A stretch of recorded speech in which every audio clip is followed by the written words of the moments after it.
Ustaz, apakah bila dosa-dosa yang besar terhapus hanya dengan satu kebaikan saja, seperti kisah seorang pelacur yang masuk surga hanya karena satu keikhlasan pada saat memberi air minum kepada anjing yang haus? Kita perlu garis bawahi teman-teman sekalian, ada hadis-hadis Nabi SAW yang menceritakan tentang umat-umat sebelum kita. Di antaranya ini,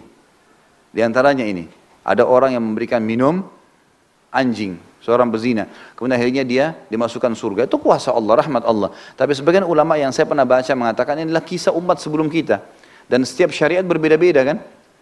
Seperti di zaman Nabi Musa alaihissalam ada orang kalau mau bertobat bunuh diri, gitu kan. Allah mengatakan dalam Al-Quran surah Al-Baqarah, "Faqtulu anfusakum." Bani Israel di zaman Musa alaihissalam dalam ajaran Taurat, kalau mereka buat dosa besar, zina, riba, mereka kalau mau tobat bunuh diri. Kalau kita nggak ada kan hukum itu. Jadi tidak semuanya ditarik sebagai sebuah hukum.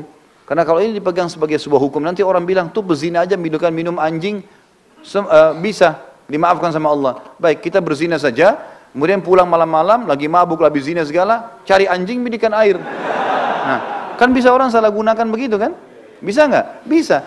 Jadi kita ambil hikmahnya saja. Oh, yang paling tepat pendapat para ulama mengatakan ini kisah umat-umat sebelum kita dan dalam syariat mereka. Karena ini bukan diceritakan umat kita, gitu kan? Berarti ini yang dibahas adalah rahmatnya Allah yang luas. Mudah-mudahan Allah maafkan.